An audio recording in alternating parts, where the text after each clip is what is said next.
अस्सलाम वालेकुम। My name is Mohammad Umair and I am here as your mathematics teacher.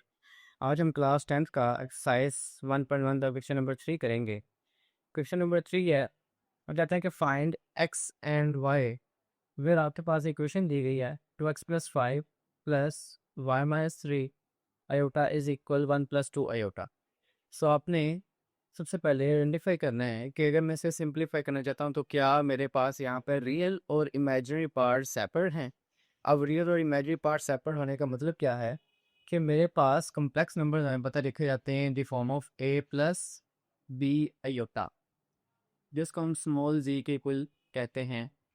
और यहाँ पे जो फर्स्ट पार्ट होता है जिसके साथ आयोटा नहीं होता दैट इज रियल पार्ट, और जो आयोटा के साथ होता है उसको कहते हैं इमेजिनरी पार्ट। सो इसका मतलब है कि इस इक्वेशन में अगर देखा जाए तो ये जिसके साथ आयोटा नहीं, ये मुकम्मल पूरे का पूरा मेरे पास क्या बन जाएगा, रियल पार्ट बन जाएगा, और ये आयोटा के साथ वाला मुकम्मल बन जाएगा इमेजिनरी पार्ट। इस तरह राइट हैंड साइड पे चलते हैं तो ये सारे का सारे यानी जिसको मैं वन कह रहा हूँ ये रियल पार्ट बन जाएगा और दूसरा इमेजिनरी पार्ट बन जाएगा। सो स्टार्ट करते हैं। ये सिंपलेस्ट फॉर्म में ऑलरेडी है। सो हम कह सकते हैं कि since both the sides of complex numbers are equal therefore real and imaginary parts are also equal. So start लेते हैं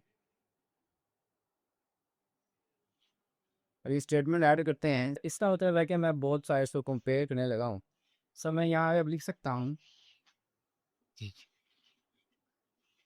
ये साइड तो मैं कहता हूँ रियल पार्ट या रियल साइड, और इस साइड पे imaginary.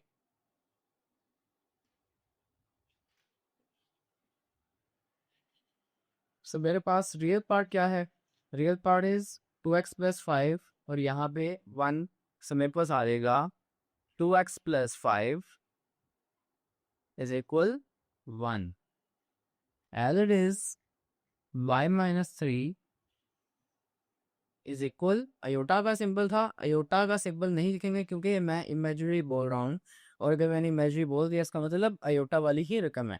So y minus 3 is equal, यहाँ पे अयोटा वाली रकम है 2 तो आ रहेगा इज इक्वल 2। होप सबको क्लियर हो गया होगा सेट। अब इनमें एक्स एंड वाई की वैल्यू फाइंड आउट करनी थी। सो सोल्व करते हैं। 5 चूंकि 2x में ऐड नहीं हो सकता, एक्स वाला एक्स में ऐड होता है कांस्टेंट कांस्टेंट में। सो 5 दूसरे साइड पे जाके बन जाएगा -5। So 1 minus 5. So 2x is equal 1 minus 5 is equal -4। रकम 5 बड़ी है उसका साइन माइनस आता हो, -4 आएगा बड़ी रकम का साइन। सो बोथ साइड पे 2 से डिवाइड करवा दें या 2 को वहाँ डिनोमिनेटर में नहीं है तो हमारे पास आ जाएगा x is equal -4 over 2 and 2 2 are 4, जो x इज इक्वल -2 मेरे पास आ जाएगा x का answer. As it is Y side पे आते हैं तो y इज इक्वल 2 -3 साइड पे आके प्लस टी हो जाएगा, where y is equal to plus T is equal 5। तो ये मेरे पास x और y का आंसर आ चुका है। होप सो स्टूडेंट्स आपको इसकी समझ आ गई होगी। अब इसके नेक्स्ट पार्ट की तरफ चलते हैं। ओके तो इसका नेक्स्ट पार्ट है 3x plus 2 into minus 4 minus Y iota is equal 5 plus 3 iota. So as it is जैसे इस क्वेश्चन में किया था कि मेरे पास देखें ये रियल पार्ट है जिसके साथ अयोटा नहीं है, और अयोटा के साथ ये सारा इमेजिनरी पार्ट है, दोनों सेपरेट हैं। राइट हैंड साइड पे 5 is the real part, iota के साथ 3 इमेजिनरी पार्ट।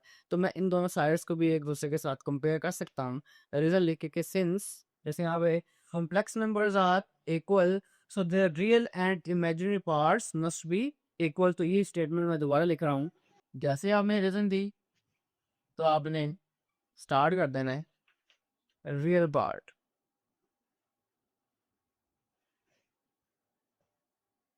और इस साइड पे इमेजिनरी पार्ट।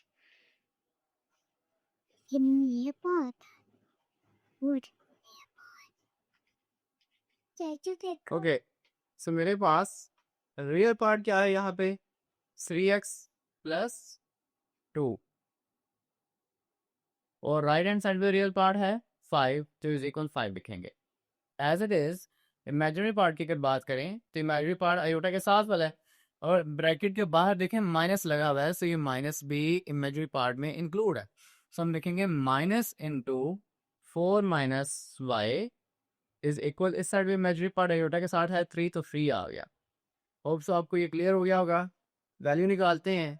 सो मेरे पास 3x इज इक्वल 5, टू उस साइड भी रखे -2, 3x is equal 5 minus 2 is equal 3। So divide करवाएंगे x के साथ वाले टर्म यानी 3 से। सो मेरे पास आ जाएगा x इज इक्वल 3, उधर जाके डिवाइड होगा तो 3/3 विच इज इक्वल्स 1। सो मेरे पास x का आंसर निकल आया विच इज इक्वल्स टू 1। अब ओके, तो अब इसका इमेजिनरी पार्ट देखते हैं।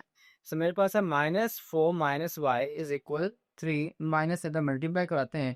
So -4 minus minus plus Y is equal 3, -4 दूसरी तरफ जाके +4 हो जाएगा एंड 3 + 4 इज इक्वल 7। सो मेरे पास y का आंसर भी निकल आया। तो ये मेरा आंसर है। तो स्टूडेंट्स, आपको आज का लेक्चर क्लियर हो गया होगा। आपसे फिर मुलाकात होगी। अपना ख्याल रखें। अल्लाह हाफिज़।